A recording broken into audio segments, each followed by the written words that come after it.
कोई साधारण व्यक्ति नहीं। घर में रहने वाला भी एक संत होता है, घर में रहने वाला भी एक मुनि होता है, घर में रहने वाला भी एक ऋषि होता है। इसलिए उसको ग्रस्त मुनि कहा गया है, ग्रस्त ऋषि कहा गया है, ग्रस्त संत। एक ग्रस्त संत। ये जितने पुरुष बैठे हैं अपनी अपनी धर्म पत्नियों के साथ में या अन्य आए हुए बांधव जितने भी बैठे हुए हैं, जितने पुरुष गण बैठे हैं, आप सब संत हो, ग्रस्त संत, ग्रस्त साधु, ग्रस्त सन्यासी, ग्रस्त तपस्वी।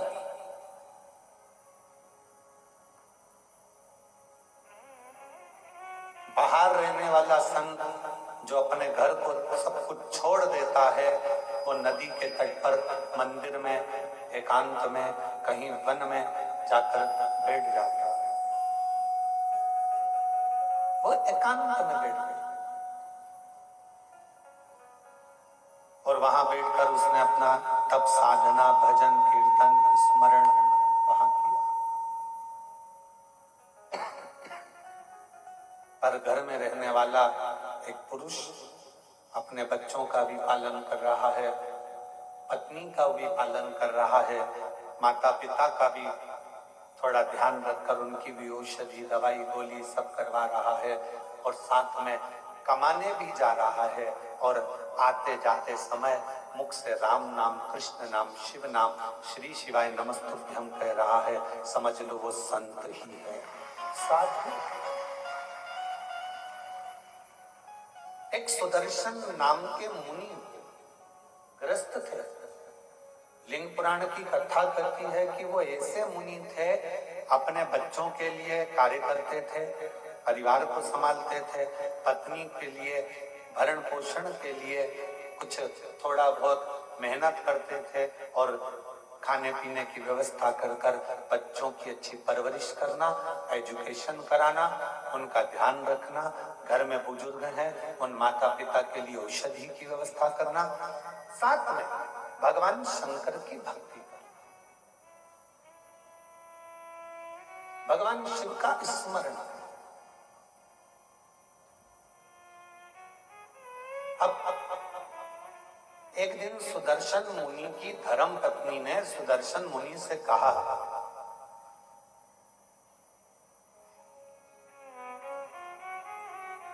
कि मैं बच्चों में व्यस्त रहती हूँ, बच्चों की परवरिश में व्यस्त रहती हूँ, मैं भगवान के मंदिर नहीं जा पाती हूँ, भगवान का भजन नहीं कर पाती हूँ, कोई सरल सा तरीका बता दो जिससे मुझे शिव मिल जाए, शंकर भगवान का दर्शन हो जाए। इसका कोई आवारा क्या गर्दिश में हूँ, आसमान का तारा हूँ, आवारा क्या गर्दिश में हूँ, आसमान का तारा हूँ। और नियम अपने पति से पूछ रही है, कोई ऐसा बता दो कि मुझे मेरे शंकर भगवान का दर्शन हो। ऐसा नियम बना।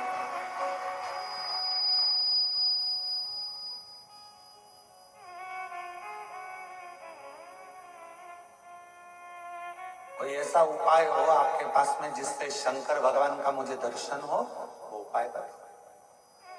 सुदर्शन मुनि ने कहा कि तुझे बच्चों से फुर्सत नहीं मिलती, दिन रात तू व्यस्त रहती है, भोजन बनाती है, माता पिता को खिलाती है, परिवार में रहती है, बच्चों की परवरिश करती है, थक जाती है, तुझे मैं क्या उपाय बताऊं। पर पत्नी ने जिद पकड़ ली, कोई ऐसा उपाय बताओ मुझे कि मुझे शिव मिले। तब सुदर्शन मुनि ने कहा कि एक काम करो, कोई भी अतिथि अपने घर में आए, उसकी सेवा दिल से करना, भोजन मांगे भोजन दीजिए, पानी मांगे पानी मांगे, उसकी पूरी व्यवस्था करना। एक ना एक दिन तुम्हें शिव का दर्शन जरूर होगा, शंकर जरूर मिलेगा।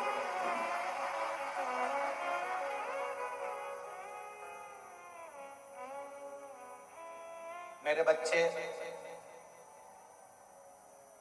परिवार, बुजुर्ग, पति, ये सब भी तो घर के अंतर्गत हैं। अब इनके लिए तो कहा, अगर घर में अतिथि आया हुआ है, मेहमान आया हुआ है, अतिथि का यदि तुम सत्कार कर रही हो, सम्मान कर रही हो, तो उसमें सब कुछ समाया, सब कुछ।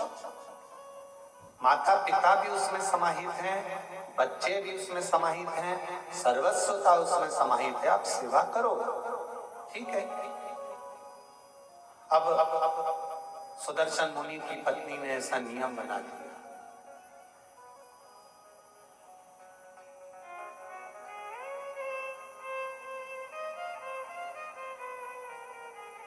सुदर्शन मुनि की पत्नी ने ऐसा नियम बना लिया कि अब घर में कोई भी अतिथि आए, उसका सम्मान करती है, उसका आदर करती है, उसका सत्कार।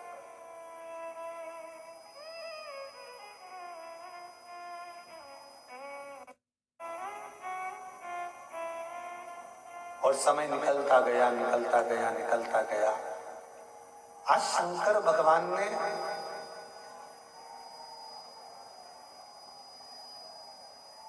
एलईडी बंद है क्या कि आवाज नहीं आ रही?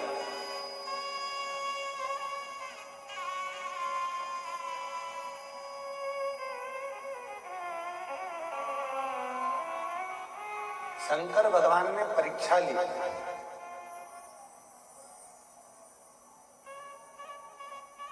और सुदर्शन मुनि की परीक्षा लेने के लिए शिव जी अपनी धर्म पत्नी को बोल कर गए, पार्वती जी को, कि आज मैं एक गृहस्थ संत की पत्नी की परीक्षा लेने के लिए जा रहा हूं।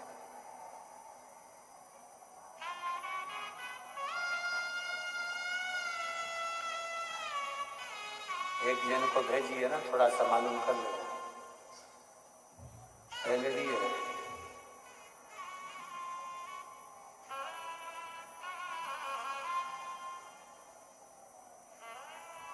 आज मैं जाकर एक गृहस्थ मुनि की, गृहस्थ संत की पत्नी की परीक्षा लेकर, और भगवान शंकर जाने लगे तो पार्वती जी ने उनको रोका। आप जा तो रहे हो,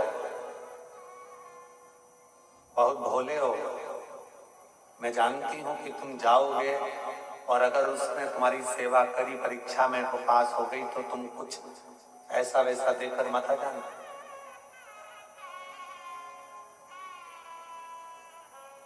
तुम कुछ ऐसा वैसा देकर मत आ जाना।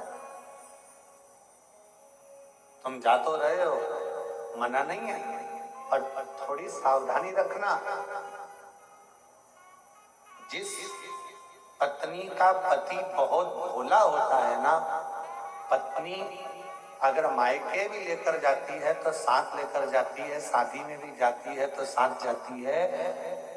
जिस पत्नी का पति बहुत भोला होता है तो पत्नी को उससे भय लगा रहता है कि ये कहीं कुछ बोल ना दे, ये कुछ कहीं दे ना दे, ये कुछ प्रदान ना कर दे, ये कुछ ऐसा ना कर दे। उसके सोचना पड़ता, उसे बहुत सोचना, बहुत।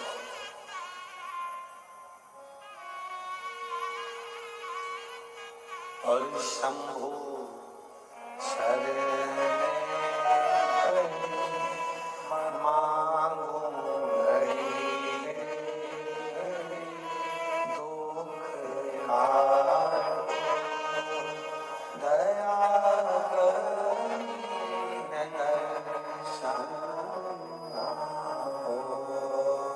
शंभु शरण मांगो घड़ी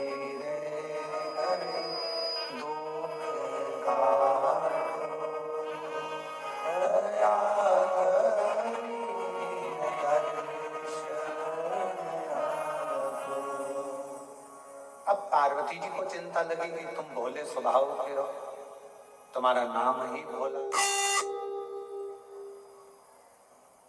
तुम भोले स्वभाव के हो, तुम्हारा नाम ही भोला है। कहीं तुम उनकी परीक्षा में पास होकर कुछ ऐसा वैसा देकर मत आ जाना जैसा तुमने भस्मासुर को दिया था। एक कंगन भस्मासुर ने तुमसे मांग लिया था और तुमने अपने हाथ का कंगन निकाल कर उसको दे दिया था और कहा कि इसको पहन ले, जिस पे हाथ रखेगा वो भस्म हो जाएगा, और वो तुम्हारे ही पीछे पड़ गए। प्रैक्टिकल तुम पर कर रहा था।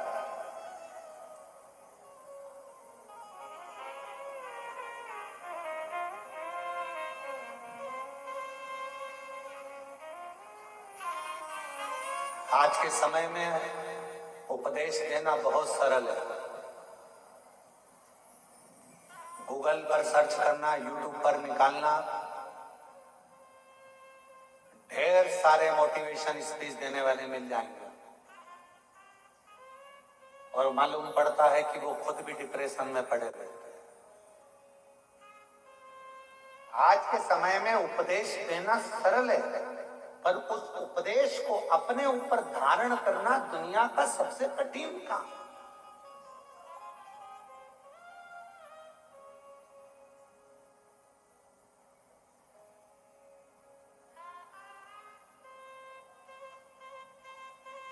एक तरफ ये कह देना कि मोह में मत पड़ो, माया में मत पड़ो, प्रपंच में मत पड़ो, संसार के बंधनों से दूर रहो। दूसरी तरफ अपने मोबाइल पर देखते रहना कि अपनी कितने फॉलोवर्स जुड़े हैं, अंदाजा कठिन।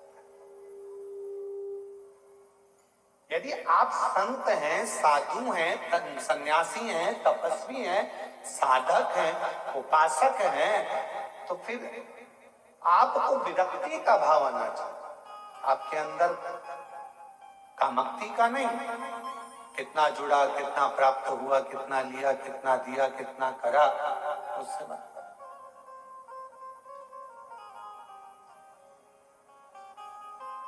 और आप सबको आज बड़ी प्रसन्नता होती होगी देखकर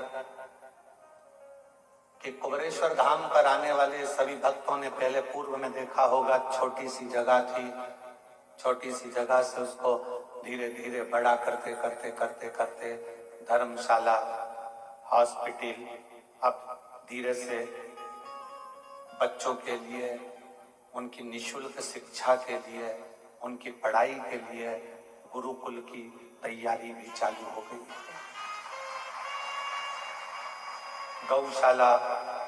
गौशाला के बाद में पास में नंदीशाला की, जो गाय के बछड़े होते हैं, बैल, उनको लोग काटने के लिए भेज देते हैं, तो उन बैलों की रक्षा के लिए नंदीशाला की व्यवस्था।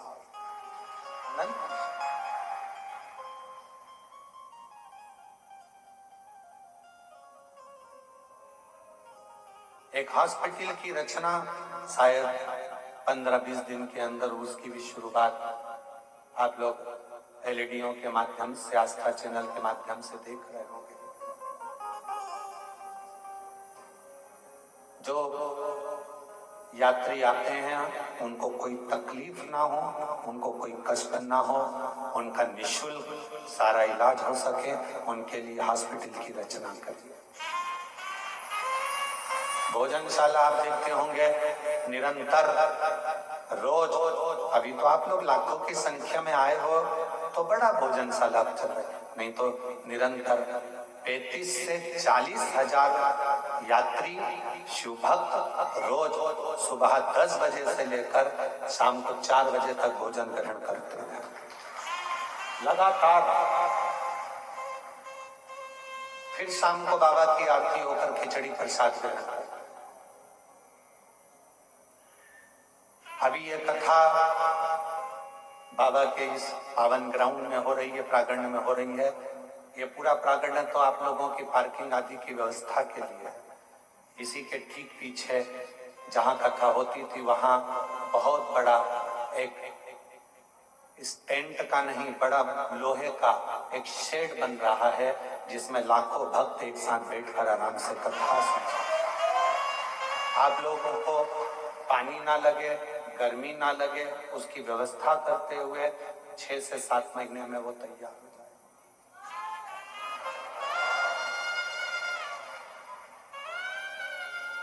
होम्योपैथिक औषधि केंद्र, आयुर्वेदिक औषधि केंद्र और सारी व्यवस्था कुबेरेश्वर धाम पर आप लोगों को निःशुल्क मिल सके, उसकी पूरी तैयारी यहाँ करी जाए। कौन है लड़की की शादी हो, सूचना दो सीहोर, हमारी बेटी की शादी करना है, 25 लोग लड़के वाले 25 लोग लड़की वाले आए, समिति की तरफ से उसके कन्यादान की व्यवस्था, उसके भोजन की व्यवस्था, उनके विवाह की व्यवस्था, उनके स्टेज प्रोग्राम की व्यवस्था, वरमाला की व्यवस्था, सब समिति कर आपको विदा करे। ये व्यवस्था वो भी निःशुल्क। 365 दिन का 365 दिन विवाह, 365 दिन का 365 दिन चिकित्सा, 365 दिन का 365 दिन शिक्षा, 365 दिन से 365 दिन भोजन व्यवस्था और 365 दिन से 365 दिन आपकी सुविधा के लिए निःशुल्क सब व्यवस्था कुबेरेश्वर बाबा के धाम पर होती है। ये मूल है। आपको प्रसन्नता हो कि आपका दिया हुआ दान 365 दिन गौ माता की व्यवस्था, 365 दिन नंदी बाबा की व्यवस्था। तुम्हें प्रसन्नता होना चाहिए कि तुम्हारा जो दिया गया दान है वो कहाँ लग रहा है, किस जगह पर लग रहा है, किस स्थान पर लग रहा है।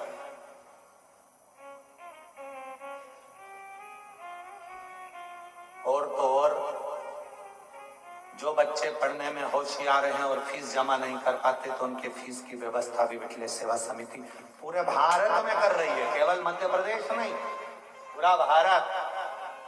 कोई भी प्रदेश होता है, सूचना मिलती है, उसकी व्यवस्था करी। शिव है तेरा तुझको अर्पण, तेरा है तुझे समर्पण।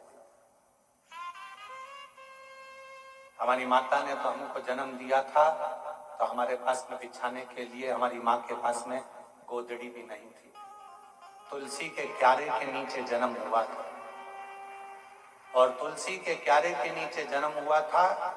हमारी माता का हाथ पकड़कर खींचकर हमारी ताई लेकर कक्ष में गई, बिछाने का सामान नहीं था तो जो मुरमुरा होता है, क्या बोलते हैं उसको, परमल, मुरमुरा, पोहे की लाई जो प्रसाद में खाते हो, मुरमुरा, उसका टाट पड़ा हुआ था बोरा जिस पर हमारा जन्म हुआ। उस बोरे पर जन्म हुआ है और मृत्यु के समय पर भी कोई राजसी ठाट नहीं। यही मानव का शरीर ऐसे ही छूट कर चले जाना है, इसलिए आपका आप में ही लगा कर जाना है कि आप लोगों की जिंदगी के साथ श्रेष्ठ।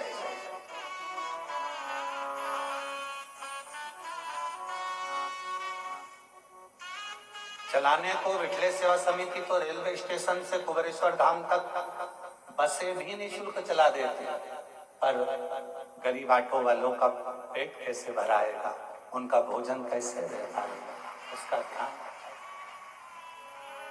उनका भरण पोषण कैसे हो। स्टेशन पर ट्रेन आए, जब यहाँ से गाड़ियां भेज दी जाए, बसें भेज दिया जाए, चालू हो जाए, परंतु उनका पेट कैसे भरा, 2 रोटी उनको भी मिले, उसका स्मरण रखा।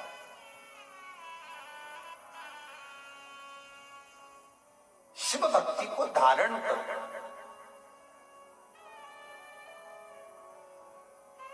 नियत अच्छी रखना, नीति अच्छी रखना और नियम अच्छे रखना। फिर दुनिया चाहे गाली दे, अपशब्द कहे, ताना दे, आड़ा टेढ़ा बोले, उससे मतलब। आपकी नीति ठीक है ना, आपका नियत ठीक है ना, आपका नियम ठीक है ना, फिर नहीं सोचे, फिर बिल्कुल विचार नहीं करना अपना।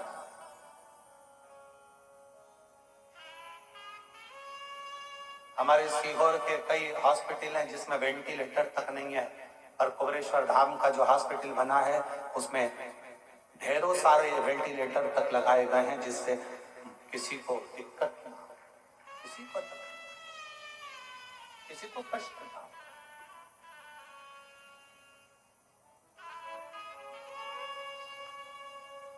शिव शिव है, ओगरदानी ओगरदानी, शंभु शंकर।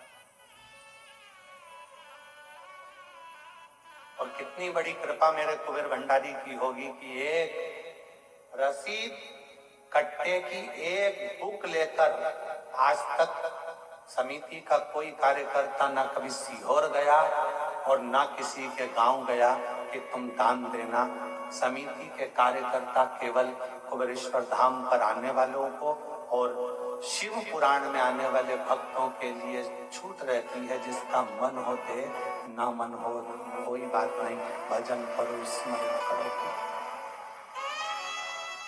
सीहोर में कोई नहीं कह सकता कि पंडित प्रदीप मिश्रा के आश्रम से कोई आया और किसी ने एक कटोरी आटा मंगा, चावल मंगा, दाल मंगी या धन मंगा, कोई नहीं। हम तो बाबा के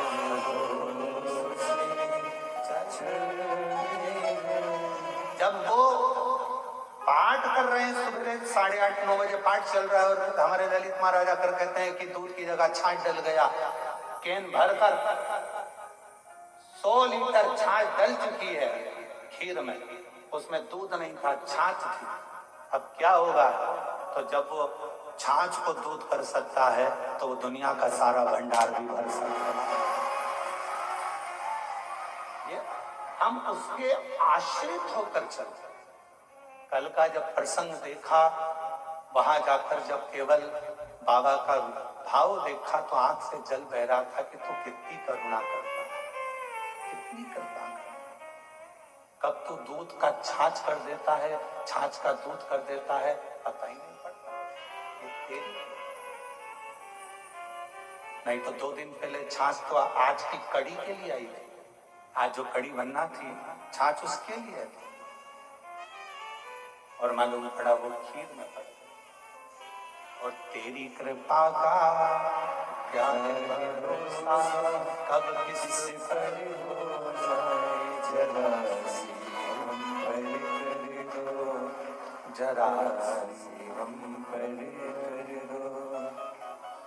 जिस पर भी होगी तेरी करुणा कृपा, भव पार हुआ, भव पार हुआ। पापी हो चाहे जितना, उसका भी बाबा उद्धार हुआ, उद्धार हुआ। गिद्ध जामे गणिका जैसे तेरे मन को जरा सी हम पर कर दो, जरा सी हम पर कर दो। तेरी कृपा का क्या है भरोसा, कब किस पर हो जाए, जरा सी हम पर कर दो, जरा सी हम पर कर दो। अपनी नीति सही रखना, अपनी नियत सही रखना और अपना नियम सही रखना, फिर दुनिया कुछ भी कहे, आग लगे बस्ती में, अपन रहो मस्ती में। अगर नीति सही है, नियम सही है और नियत सही है, परमात्मा भी साथ देता है, फिर परमात्मा भी साथ देता है। सुदर्शन मुनि की धर्म पत्नी ने कहा कि मैं आराध, मुझे नियम तो नियम भेजा, अतिथि देवो, अतिथि का सत शिव मिलेगा इसमें, क्यों? आप कोई भी एक नियम तो पकड़ो, शंकर भगवान को मिलने में देरी नहीं। आप पकड़ो एक नियम, ठीक है, अतिथि सत्कार का नियम पकड़ा और अतिथि सत्कार का नियम जो पकड़ा, ऐसे नियम में डूब गई कि शंकर भगवान परीक्षा लेने चले तो पार्वती जी ने कहा कि तुम भोले हो, दे मत आना कुछ।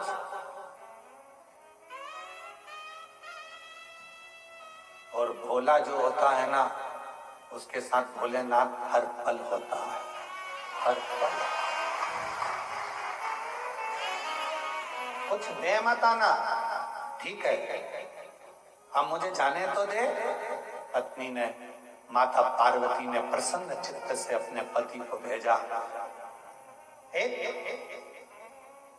दरिद्र का वेश बनाकर, बड़ा तन पर कपड़े फटे हैं, भिक्षुक का वेश बनाकर आवाज लगाई सुदर्शन मुनि के दरवाजे पर, माता भिक्षाम दे,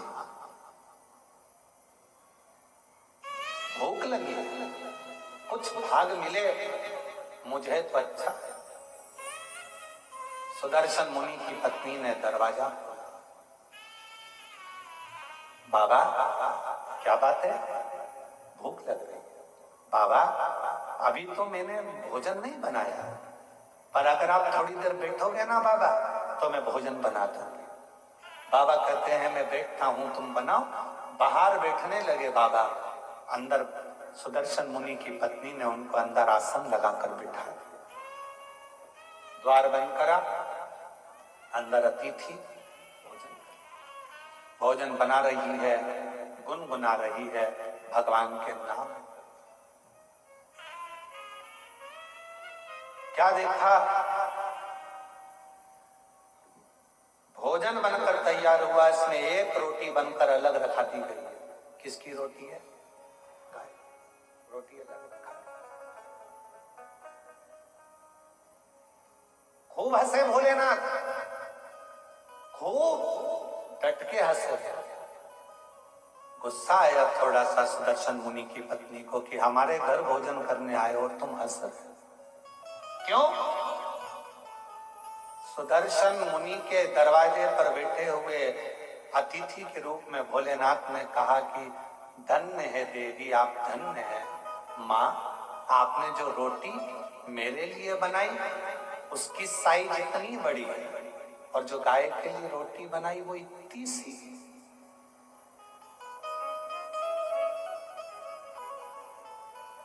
होना तो ये चाहिए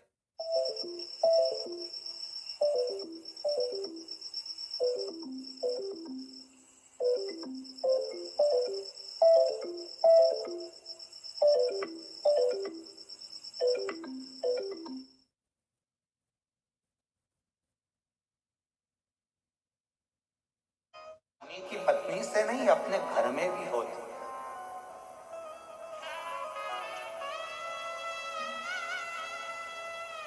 छोटी सी रोटी बना के डाल दी, गाय की है। अरे गाय की है तो जितनी बड़ी रोटी पति खाता है उससे दुगनी बड़ी तो गाय की होना चाहिए। जितनी पतली रोटी तुम पति के लिए बनाती है उससे दुगनी मोटी रोटी गाय की होना चाहिए, क्योंकि उसका शरीर बड़ा है,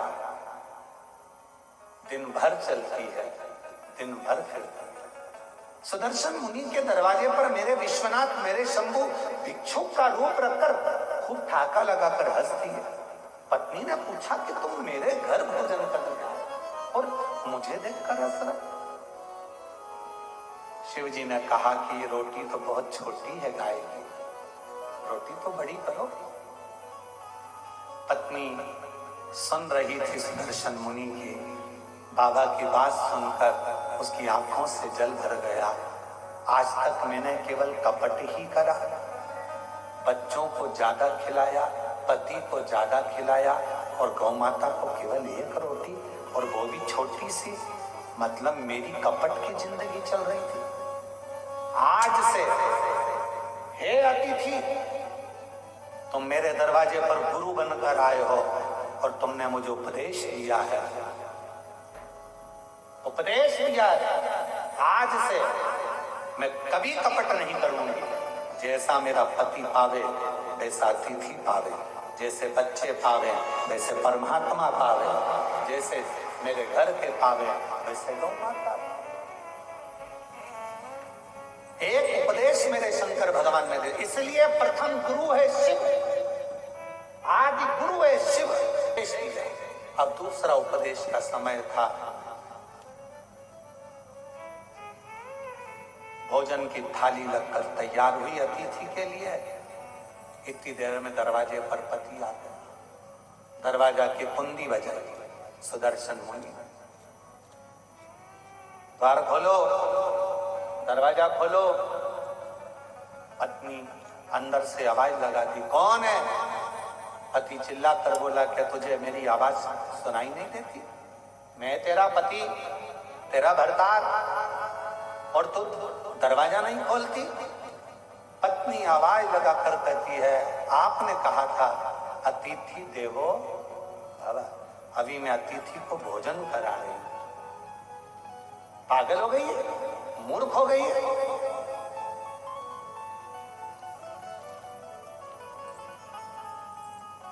ना जाने किसको घर के अंदर बिठा कर रखा है, कोई चोरी कर कर चले जाएगा, बाहर निकाल उसको, दरवाजा खोल। इतने में पत्नी मुस्कुरा कर बोली, मैंने आपसे पूछा था तो आपने कहा था कि अतिथि तो भगवान का स्वरूप होता है, और मैंने आपको गुरु मानकर आपकी वाणी पर विश्वास कर लिया। अब तो मैं दरवाजा तभी खोलूंगी जब अतिथि का भोजन हो जाएगा, प्रणाम कर लूंगी, वो विदा होगा, तब मैं द्वार खोलूंगी। द्वार खोलूंगा। शिव ने पूर्ण परीक्षा ली। आज मेरे शंकर भगवान निकलते ही नहीं घर से बाहर। लाओ जरा एक गिलास दूध और लाओ जाओ। सुदर्शन मुनि की पत्नी दूध का गिलास ले गया। अब बोले, बाबा मेरे झोले में जो कपड़े रखे हैं वो सारे चल चल के गंदे हो गए हैं। माँ धो दोगी? माँ कपड़े धो रही, 1 घंटा कपड़े धोने में हो। अब बाबा बोले कि मेरे को पानी पीना है, पानी नहीं। फिर थोड़ी देर बाद बोले, खाना ज्यादा हो गया, मेरा मन कर रहा है 1-2 घंटा आराम करूं। बाबा सो गया। फिर थोड़ी देर बाद बोले, अब मेरा मन हो रहा है जाने का। इसको तो खुशी नहीं हुई, पर दरवाजे के बाहर जो बैठा था सुदर्शन मुनि, उसको प्रसन्नता हुई, अब दरवाजा खुलेगा। जिस गुरु ने उपदेश दिया था वही डिप्रेशन में पड़ा था, टेंशन। अब द्वार खुलेगा।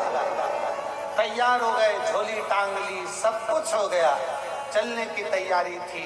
इतने में सुदर्शन मुनि की पत्नी से बाबा बोले, मेरे कपड़े लेकर आ जाओ। कपड़े लेकर आई तो सुदर्शन मुनि के पत्नी ने कपड़े दिए। जो कपड़े दिए तो बाबा बोले, अभी तो ये गीले हैं, जब तक सूखेंगे नहीं तब तक जाऊंगा। अभी गीले हैं, अभी नहीं जाऊंगा। लिंग पुराण की यह कथा है, बड़े प्रेम से अगर आप पढ़ेंगे तो 122 नंबर के अध्याय पर इसको प्राप्त करेंगे। बड़ा सुंदर है। अब कपड़े सूखेंगे नहीं तब तक जाऊंगा नहीं। बैठ गए। अब वो बाहर बैठा पति फिर बैठ गया बेचारा। संध्या होने लगी, शाम का समय होने लगा। सुदर्शन मुनि की पत्नी से बाबा बोले, देख के आओ कपड़े सूखे? हाँ बाबा सूख गए, ले आओ। लाए, झोले में भरे, जाने लगे। अब कहने लगे, माँ मन कर रहा है अब रात को कहाँ जाऊंगा, रात को कहाँ जाऊंगा।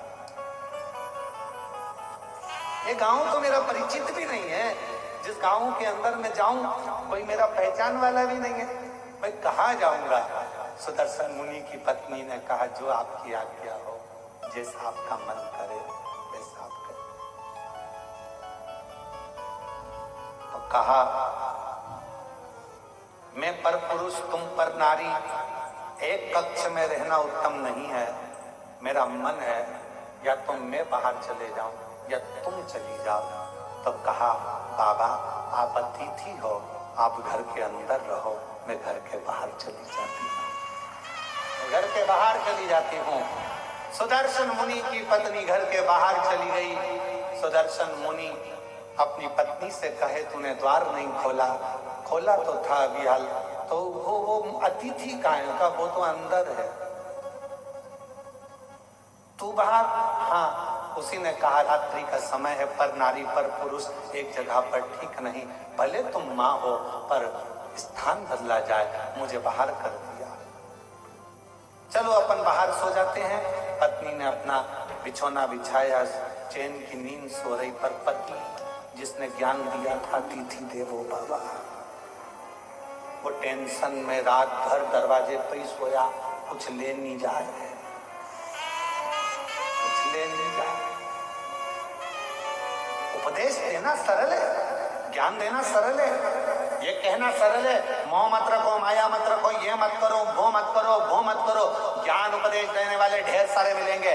24 घंटे मोबाइल पर देखो, कोई ना कोई उपदेश देता हुआ मिल जाएगा। ये मत कर लेना, एकादशी पर ये दोष मत कर लेना, प्रदोष के दिन ये गलती मत कर लेना, शिवरात्रि पे ये गलती मत कर लेना, सावन का महीना चालू हो रहा है, शंकर जी को ये मत चढ़ा देना, शंकर जी को वो मत चढ़ा देना, शंकर जी की पूजन ऐसे कर लेना, वैसे कर लेना। लोग डराएंगे, धमकाएंगे। सावन भी तुम्हारा है, शिव भी तुम्हारा है, तुम्हारे दिल में आए वैसी पूजन करना छोट है।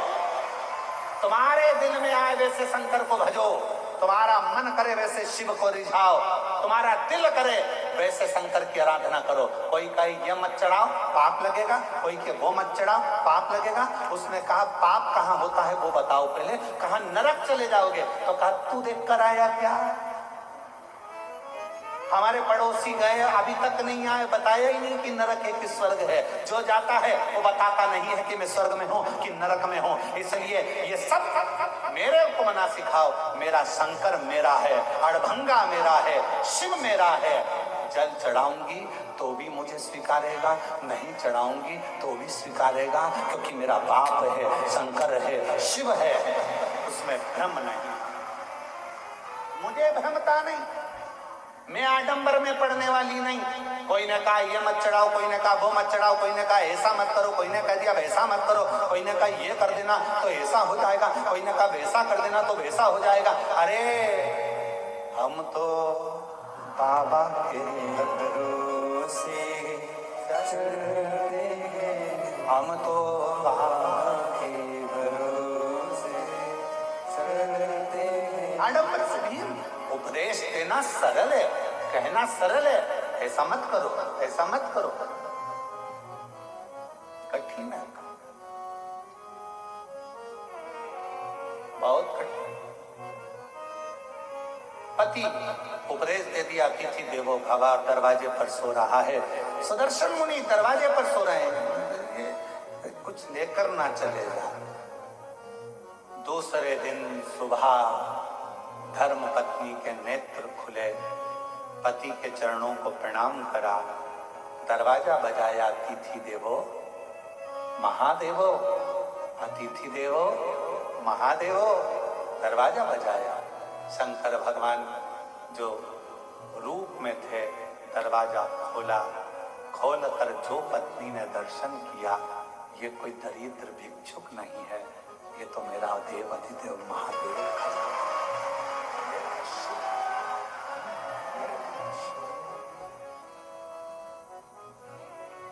क्या देखा? अंदर झांक कर पत्नी ने देखा, पूरा दरवाजा सोने से लगा हुआ था। जिस कक्ष में रात्रि में शिव रुके थे, वो पूरा कक्ष हीरे और पन्नों से भरा हुआ था, अंबारियों से लदा पड़ा। पति को जगाने के लिए पत्नी गई, इतनी देर में मेरा देव अधिदेव महादेव चला गया, शंकर गया।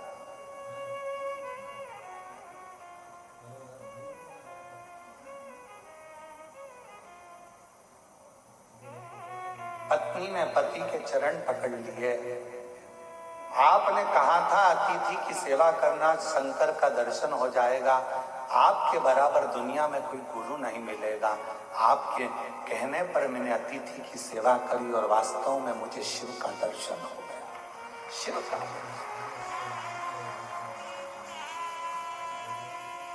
मुझे शंकर भगवान का दर्शन हो गया। ये कृपा नहीं तो क्या है? क्या है?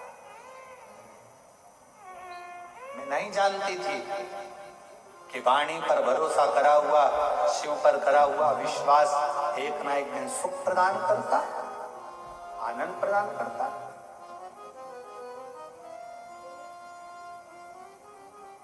और देख लिया संसार हमने, देख लिया सब मतलब किया हमने, देख लिया झूठे नाते झूठे रिश्ते, झूठे नाते झूठे रिश्ते, अरे झूठा है संसार हमने, देख लिया सब मतलब किया हमने, देख लिया।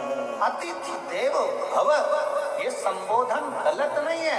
यह हमारे लिंग पुराण से, शिव पुराण से, नर्मदा पुराण का ये संबोधन है कि अतिथि देवो भव। अतिथि का सम्मान अगर दिल से करा जाए तो वो शिव का ही एक अंश माना जाए। यहाँ पर काशी वाले चतुर्वेदी जी आज आए। कहा ये काशी में जब कथा थी, हम विदा हो रहे थे, तब इनकी आंख में आंसू भरा हुआ था। इनकी धर्म पत्नी और ये दोनों का दोनों की आंख में आंसू। और हमने पूछा हम जा रहे हैं इसलिए रो रहे हो क्या? तो कहा नहीं, हम इसलिए नहीं रो रहे। तो हमने पूछा फिर रो क्यों रहे हो? कहा इतने सारे शिव भक्त काशी में आए, हो सकता है उनके भोजन की व्यवस्था में कुछ कमी रह गई हो तो आंख में आंसू आ गया हो सकता। साधुता दोनों हो सकता है उनके सेवा में कोई कमी रह गई।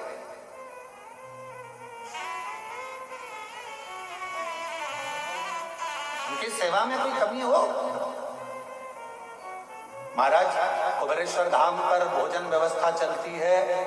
हम हमेशा जब भी कथा कर कर सीहोर आते हैं तो अपने शिव भक्तों से, सेवादारों से एक ही बात करते हैं कि सबको भरपेट भोजन मिले, किसी से ऊंची आवाज में बात ना करें, किसी को अपशब्द ना कहें, किसी को ताना ना दें, किसी को आड़ा टेढ़ा ना बोलें, जो हो वो प्रेम से खिलाओ, पर किसी से कोई शब्द ऊंची आवाज में ना बोला जाए, क्योंकि अतिथि देवो भव, भगवान शिव का बुजुर्ग है, बूढ़ा है, जवान है, बच्चे हैं, बीमार है, अच्छा है, जैसा भी है, मेरे बाबा का बेटा बेटी इस धाम में आता है, उसका सत्कार पूरा करो, उसका सत्कार पूरा करो, उसको कोई कमी नहीं रहना चाहिए।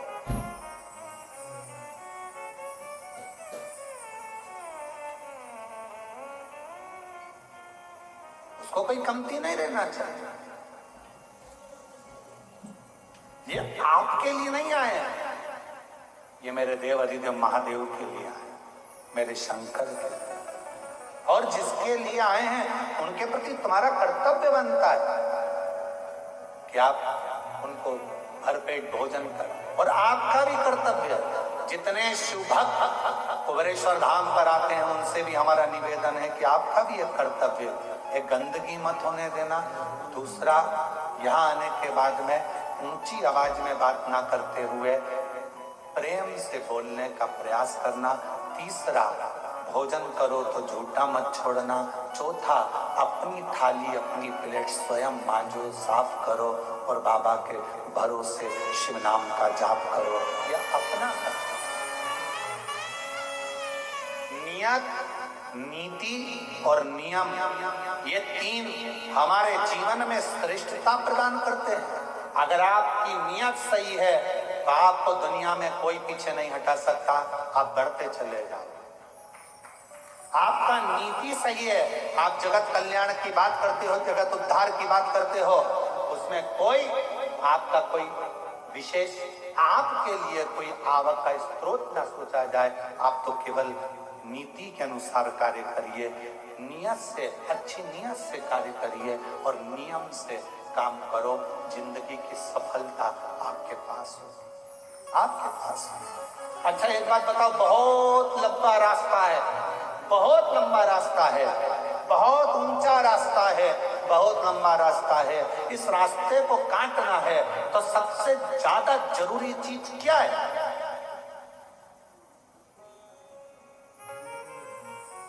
सबसे ज्यादा जरूरी चीज क्या है? रास्ते को काटना है। रास्ता लंबा है, मंजिल दूर है, ऊंचाइयां बहुत है, तो इस रास्ते को काटने की सबसे जरूरी चीज क्या है?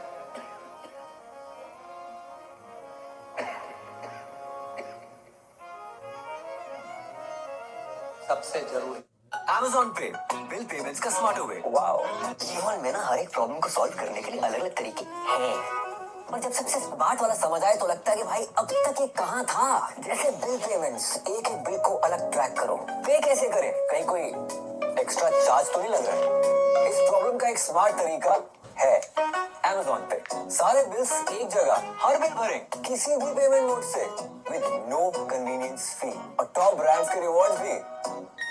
वाओ, लेकिन ये Amazon पे बिल पेमेंट्स का स्मार्टर वे। वाओ,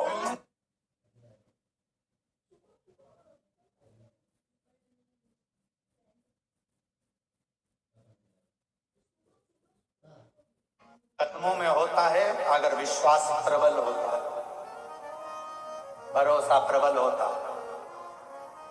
मेरे भगवान शंकर माता सती के भी गुरु हैं और मेरे भगवान शंकर माता पार्वती के भी गुरु हैं। अब गुरु का एक बहुत बड़ा फर्ज है।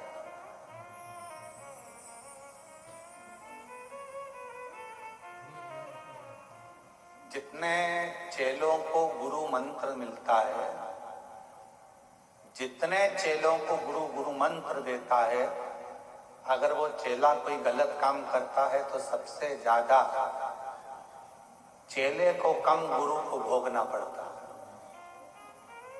किसको भोगना पड़ता है? क्योंकि उसने मंत्र दिया है, उसने जन्म दिया है दूसरा। इसलिए गुरु दीक्षा देने वाला गुरु अपने शिष्य को पहले परखता है। क्यों साहब, कितने साल कथा सुनी, कहाँ कहाँ सुनी, किस किस पंडाल में सुनी, सेवा करी, कथा सुनने के लिए गए थे? हाँ, हम बैठे थे पंडाल में, कथा सुनी। मैं 4 साल से टीवी पर सुन रही हूँ। गुरु देख लेता है ये जो शंकर की भजन, ये मेरे से गुरु मंत्र लेने नहीं, शिव का मंत्र लेने के लिए आई है, शिव का मंत्र लेने के लिए आया है। अगर इसने कथा में दिल लगा लिया, इसने पूरा भरोसा यदि शंकर पर कर लिया, तो इसने अगर गुरु मंत्र ले लिया तो एक दिन ये शंकर के चरणों में जरूर पहुंचेगा। सती ने भी शिव को गुरु माना है और पार्वती जी ने भी शिव को गुरु माना। अब इनके विकार, इनके भीतर जो विकार उत्पन्न हो जाए, मालूम पड़े इनके भीतर थोड़ा क्रोध आ जाए, इनके भीतर थोड़ी अहंता आ जाए, इनके भीतर थोड़ी अभिमतता, कितना माता सती के मन में आ गया था ना, मैं दक्ष प्रजापति की बेटी सती,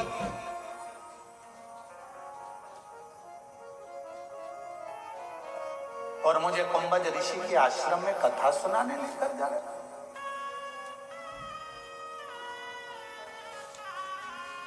विवाह के बाद तो लोगों को कहां जाना चाहिए और लोग कहां जा रहे हैं? आप कहां लेकर जा रहे हो मेरे को? कितना सुंदर कहा है,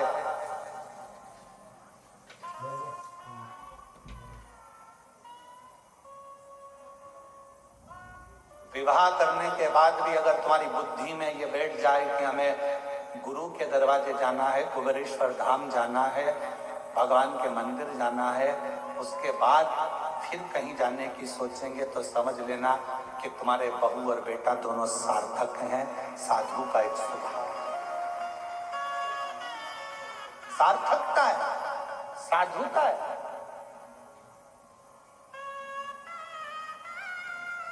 जैसे कहाँ जा रहे हैं? कहा हम उज्जैन जा रहे हैं। कहाँ जा रहे हैं? हम ओंकारेश्वर जा रहे हैं। अच्छा, मतलब मध्य प्रदेश आने वाले हो? हाँ। और तुम्हारे मन में आ गया, अरे भैया मैंने सुना है मध्य प्रदेश में सीहोर जिला है, सीहोर जिले में सीहोर के पास में 11 किलोमीटर दूर पर, रेलवे स्टेशन से 11 किलोमीटर दूरी पर कुबेरेश्वर बाबा का धाम है। जहाँ का कंकर शंकर के रूप में पूजाता है। मेरा मन है मैं थोड़ी देर वहां भी दर्शन कर जाऊं। ये तुम्हारे भीतर के आनंद का, ये तुम्हारे भीतर की एक श्रेष्ठता है कि तुम्हारे अंदर ये उत्साह उत्पन्न हो रहा है कि मैं कुबेरेश्वर धाम जाऊं, कंकर शंकर की भूमि पर जाऊं, शिव धाम जाऊं। और यहां मिलना कुछ नहीं। आप सोचो कि कई लोग कहते हैं हम वृंदावन जा रहे हैं, वृंदावन में बिहारी जी के भी दर्शन होंगे, रंगनाथ जी के भी दर्शन होंगे, यहाँ भी होंगे, वहां भी होंगे, बाबा का गोवर्धननाथ जी बाबा की परिक्रमा भी होगी, यमुना जी का स्नान भी होगा। कोई कहे हम अवध जा रहे हैं, वहां पर मां सरयू जी का दर्शन होगा, स्नान होगा, पूजन होगा, राम जी का दर्शन होगा, कनक बिहारी जी का दर्शन होगा, ये होगा। कोई कहे हम काशी जा रहे हैं, वहां पर विश्वनाथ जी का दर्शन होगा, काल भैरव का दर्शन होगा, महामृत्युंजय भगवान का दर्शन होगा, नर्मदेश्वर भगवान का दर्शन होगा, ओंकार बाबा का दर्शन होगा। सबके मन में भाव, पर अलग से अगर आपके मन में ये भाव उत्पन्न हो रहा है कि हमें कुबेरेश्वर धाम जाना है, तो वहां आसपास में कुछ भी नहीं मिलेगा, मिलेगा तो केवल रोड से भी दूर ये बस्तियां जो तुम अब देखते हो ना, होटलें बनी है, दुकानें बनी है, या दुकानें, या कुछ भी नहीं था, कुछ भी नहीं। और पूछना है गांव के लोगों से, यहाँ के गांव के आसपास के लोगों से, कुछ भी नहीं था। मां रोड से यहाँ गौशाला तक आने के लिए लोगों को किसी का इंतजार करना पड़ता था कि कोई आएगा तो उसकी गाड़ी के पीछे गाड़ी ले लेंगे, या फिर कोई आएगा तो उसके साथ में बात करते करते चले जाएंगे। इतना लोगों के अंदर भय रहता है। जंगल, खेत, खलियान पूरा खाली, केवल एक जिस स्थान पर बड़ा शिवलिंग बना हुआ है वहीं पर एक छोटा सा बाबा का स्थान, और बाबा की अविरल भक्ति, कुछ जिस नाव वाली बिल्डिंग में राम जी बैठे हुए हैं उसी के नीचे छोटा सा टीन का एक छपरा, जिसमें हम, आप पूछना गांव के लोगों से, वहीं पर पूड़ी बनाते, वहीं पर रोटी बनाते। कोई गांव का व्यक्ति या कोई व्यक्ति वहां से भूखा प्यासा निकलता तो उसको मालूम पड़ता कि यहाँ कुछ मिल जाएगा, बैठता, उसको रोटी बनाकर, टिक्कड़ बनाकर अपना शिव नाम जपना, गायत्री का अनुष्ठान करना, श्री शिवाय नमस्तुभ्यम जपना और उसको खिला देना, पवा देना और उसका चलेगा। क्या था? कुछ नहीं। आज पूरा शहर बस गया, पूरा शहर। क्या? केवल शिव, केवल शिव। छोटा सा शिव जी का स्थान, उसके सिवाय कुछ नहीं। बस कंकर शंकर, उसका भजन, उसकी भक्ति और उसका नाम।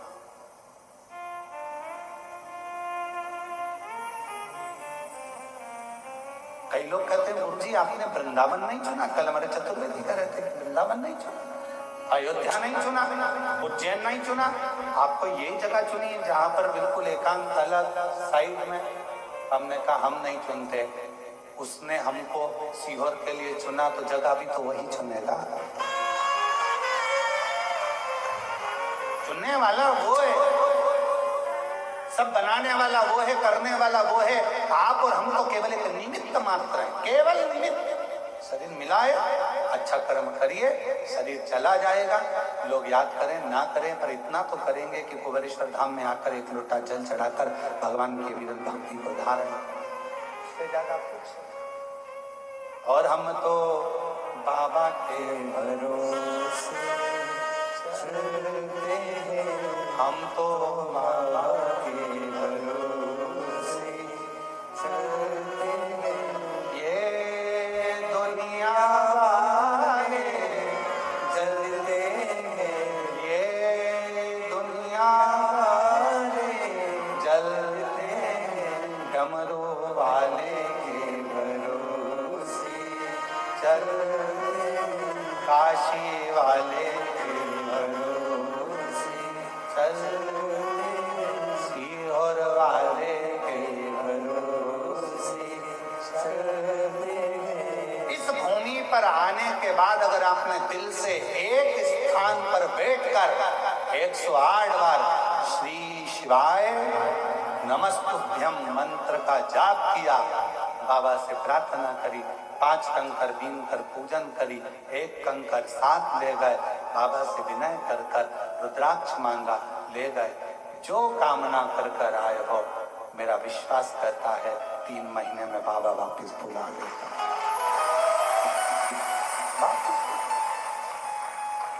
इन जजमानों में कई जजमान ऐसे बैठे हैं जो हर साल जजमान बनवाए, प्रति वर्ष यहाँ पर भी बनते हैं, 12 ज्योतिर्लिंग में भी बनते हैं, बड़ी कृपा शिव करता, बनते रहते। आए दिन समिति को रोकना पड़ता है इन लोगों को। वो एक माता बेटी है महाराष्ट्र वाली, तो ये इनको अब की बार समिति ने मना किया, नहीं अभी हमारे जजमान बहुत सारे हो गए, तुम्हारे ये हर बार बन जाती है, हर बार आएंगी और तुरंत करेंगे अगला नाम लिख के रखो, अगला नाम लिख के रखो। एक वो बैठे होंगे मुंबई वाले, कहाँ है बैठे, गए कि हैं? हाँ ये बैठे, ये हर साल नाम लिखा कर चले जाते, अगला फिर लिख दो हमारा, फिर लिख दो हमारा, फिर लिख ये ऐसे कई, ये अम्बाला बीटा वाले बैठे हुए हैं, कई लोग बैठे हैं, ढेर, फिर लिखवा देंगे, फिर लिखवा देंगे। समिति को मना करना पड़ता है, नहीं अभी रुको, अगली का काम है। क्या देता है बाबा? सियोर वाला महाराज कुछ नहीं देता, कुछ भी नहीं, केवल एक ही काम करता है सियोर वाला महाराज, तो कहता है कि सारी समस्या का हल 1 लोटा जल और श्री शिवाय नमस्ते। मन करे तो जपो, दिल करे तो भजो, और अगर किसी के कहने में आ जाओ और तुम जल पीना भी बंद कर दो तो तुम्हारा मन, बेलपत्र खाना भी बंद कर दो तो तुम्हारा मन, मंदिर जाना भी बंद कर दो तो तुम्हारा मन, और कथा सुनना भी बंद कर दो तो तुम्हारा मन। हम तो ये शिव नाम लेने के लिए जन्मे हैं और उसका नाम लेते लेते ही परमात्मा की शरणागति प्राप्त करें, यही भजो तो ठीक, ना भजो तो ठीक। तुम्हारा मन करे कि हाँ मैंने शिव पुराण सुनी है, मेरा दिल करता है मंदिर जाना चाहिए, तो जाऊंगा। फिर किसी ने कह दिया ऐसा मत करो, ऐसा करने से पाप लगेगा, हम निपट लेंगे, ऊपर जाकर कितना पाप लगेगा देखेंगे।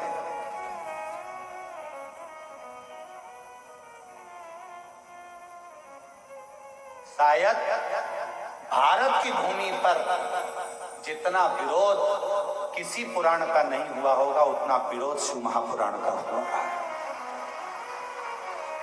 जो मिलता है केवल शिव पुराण का, ये ऐसा बोल दिया, वैसा बोल दिया, ये गलत कर दिया, वो गलत कर दिया। अरे कुछ भी गलत करा, उसका नाम तो पशुपति नाथ है। एक कुत्ता भी जाता अगर उसे चाट लेता है तो अगला जन्म नहीं पाता है, उसको पशुपति नाथ कहते हैं। एकांत में शंकर जी का ओटला, शंकर जी का मंदिर खाली पड़ा है, उस खाली पड़े मंदिर में कोई नहीं जाता, तो कौन पहुंच गया? कुत्ता। कौन पहुंच गया? गाय। कौन पहुंच गया? पशु पक्षी जानवर जीव सांप बिच्छू सब उस मंदिर के अंदर होंगे, शंकर जी से चिपके रहेंगे, शिवलिंग से चिपके रहेंगे। चीता शिवलिंग के पास, चींटी शिवलिंग के पास। किसी मंदिर की बड़ी बड़ी मूर्तियों का दर्शन करिए, बड़े बड़े इष्ट भगवान का दर्शन करिए, किसी मंदिर में तुम्हें चीटा चीटी नजर नहीं आएंगे, शंकर जी के पास सब चिपके रहेंगे। फूल में इल्ली, वो भी शंकर जी से चिपकी, वो भी चिपकी, और ऐसे चिपकी ऐसा लग रहा है जैसे पूछो मती कि इतने प्रेम से कैसे चिपकी। समझो, जब पशु पक्षी जानवर जलचर थलचर वायुचर ये सब शिव के करीब में है, क्यों? क्योंकि उसका नाम विश्वनाथ है, और सारे विश्व के वासियों को चाहे जो भी जीव है उसको अपना बना लेता है। लोग कहते हैं पाप लगेगा, शिव महापुराण की कथा कहती है भगवान का जल पीने से पाप नहीं। शिव पुराण की कथा कहती है अगर कोई शंकर जी का प्रसाद लेकर जा रहा है, उसका मात्र दूर से खड़े होकर भी दर्शन कर लिया जाता है, तो फिर उसके परिवार की 71 पीढ़ियां वैकुंठ चली जाती है, भोगना नहीं पड़ता है। ये शिव पुराण में लिखा है।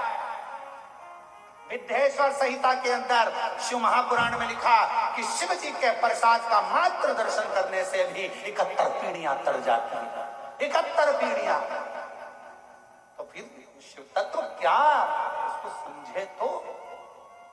शिव माता पार्वती जी ने शंकर को अपना गुरु माना और गुरु का फर्ज है विकारों को हर लेना, कष्टों को हर लेना, तकलीफों को हर लेना।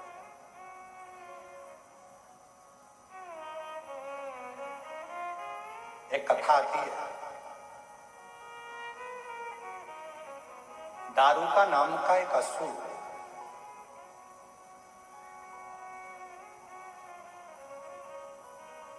आज कथा में भजन नहीं हुआ,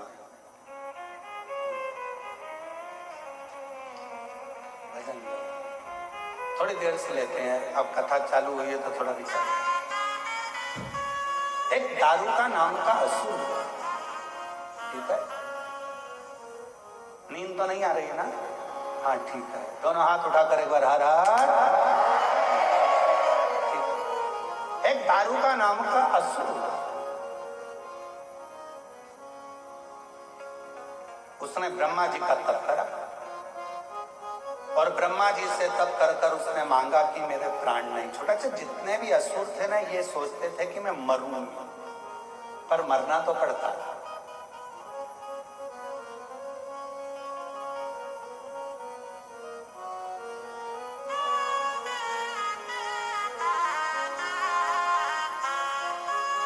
जो दवाई तुम खाते हो, जो टेबलेट तुम खाते हो, बीपी की हो, चाहे शुगर की हो, चाहे थायराइड की हो, चाहे आंख की हो, कमर की हो, घुटना की हो, वो दवाई भी एक दिन एक्सपायर हो जाती है। बोलो सही है कि गलत है? इसलिए लेने से पहले देखना पड़ता है एक्सपायर डेट।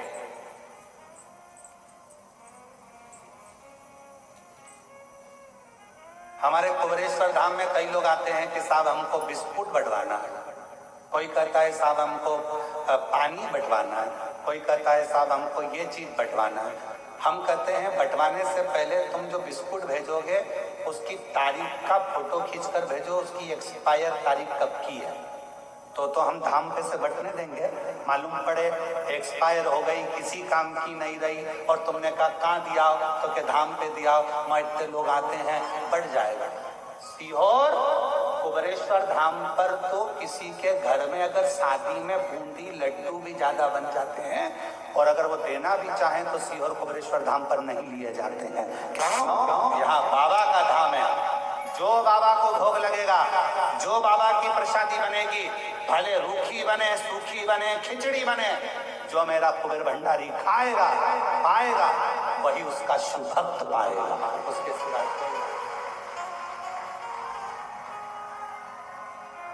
कुबेर भंडारी जो पाएगा वो पाएगा। तो हमारे यहाँ पहले एक्सपायर तारीख देखी जाती है। लाओ जरा बिस्कुट का पुड़ा लाओ, देखो इसमें तारीख क्या लिखी है। हमारे यहाँ विनय छोटे भाई वो पूरी एक्सपायर पहले देखे, लाओ जरा बिस्कुट का, फिर एक्सपायर की तारीख निकालेगा। एक्सपायर ये खोखा बेकार हो गया, इसको भट्टी में डाल दो, चूल्हे में डाल दो, सब्जी बन रही है चूल्हे के अंदर डाल, ये किसी काम का।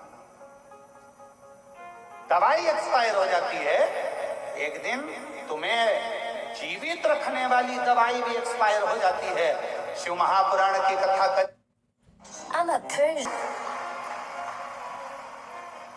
भजन करो, स्मरण करो, कीर्तन करो।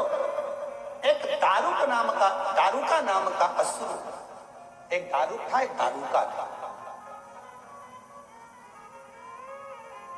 दारूका नाम का असुर ब्रह्मा जी से वर मांगा, मैं मरूं ना, मेरे प्राण ना छूटे,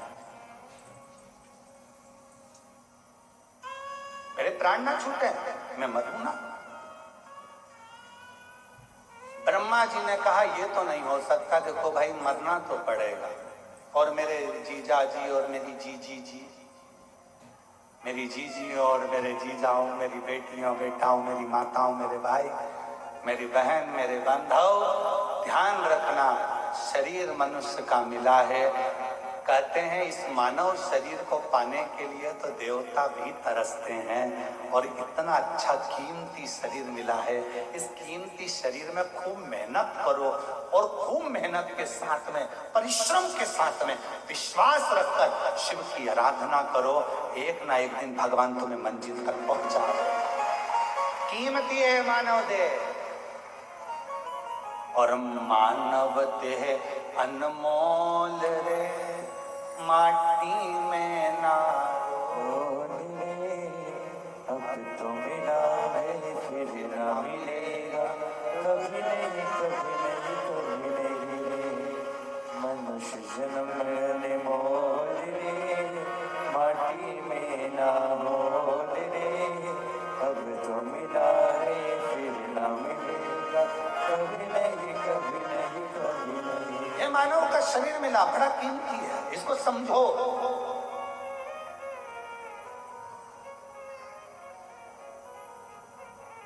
मैंने मानव शरीर तुझे हीरा दिया, तू यूं ही गवाए तो मैं क्या करूं।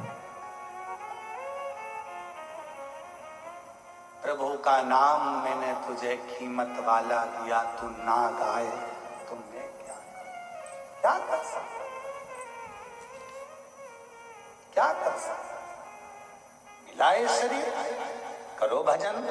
दारू का नाम का एक असुर हो गया। दारू का नाम का असुर इतना प्रबल था, इतना प्रबल था, ब्रह्मा जी से वर मांगा कि मैं मरूं ना। ब्रह्मा जी ने कहा मरना तो पड़ेगा तेरे को, निश्चित है, कुछ और मांग ले। उसने कहा तो फिर मुझे वर दे दो कि मैं मरूं तो पुरुष से नहीं मरूं, स्त्री से मरूं,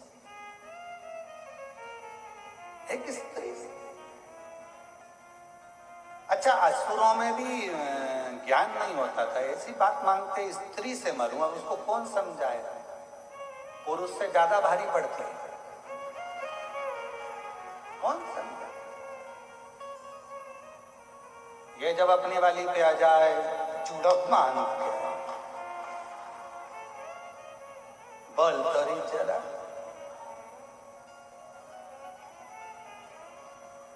फिर बोल। अब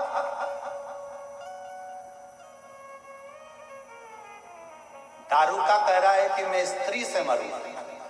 ब्रह्मा जी मुस्कुराने लगे। ब्रह्मा जी को मालूम था तू हल्के में ले रहा है, हल्के में। एक माता जानकी जी, माता जानकी जी, एक माँ जानकी जी लंका में गई। रावण आता था, सीता जी एक घास का तिनका, मात्र एक तिनका माता जानकी जी तोड़कर उस घास के तिनके को मां जानकी अपने हाथ में ले लेती थी, एक तिनका। और रावण कहता था, ए सीता, जानकी जी से कहता, तिनके को देखती रहती है, मुझे तो देख। रावण का समझ नहीं पाया कि इस घास के तिनके में ऐसा क्या था। रावण को कौन समझाए, ये वो घास का तिनका सीता जी हाथ में क्यों लेती है, क्योंकि जब जानकी जी विवाह कर आई थी, कौशल्या मैया ने कहा था घर की बहू मीठा भात बनाए, खीर बनाए। जानकी जी ने खीर बनाई, ससुर जी के सामने परोसी। सीता जी उधर गई, खिड़की में से हवा चली, एक तिनका खीर में चला गया। सीता जी ने जो देखा, खीर में तिनका पड़ा है। ससुर जी खाएंगे, दशरथ जी कहेंगे कि बहू ने कचरे की खीर दे दी, क्या करूं। खिड़की में से सीता जी ने पल्लू लिया और उस खीर में देखा। जैसे ही खीर में देखना चालू करा, खीर में जो तिनका पड़ा था घास का, वो वहीं पर जल के भस्म हो गया। दशरथ जी ने देख लिया, सीता जी ने खीर में पड़े हुए तिनके को जलाकर भस्म कर दिया। मात्र देखने से दशरथ जी ने बहू की मुंह दिखाई का समय था, बेटी को क्या दूं, तूने मुझे मीठी खीर खिलाई है। बेटा, ससुर का फर्ज है, पहली बार अगर खीर खावे, मीठा भात खावे तो कुछ देना चाहिए। मैं तुझे कुछ नहीं दूंगा, तुझसे लूंगा। पिताजी बोलो क्या चाहिए। सीता, वचन चाहिए। क्या वचन। जैसा तूने आज इस तिनके को देखा, ऐसा घूर कर किसी को मत देखना, किसी को मत।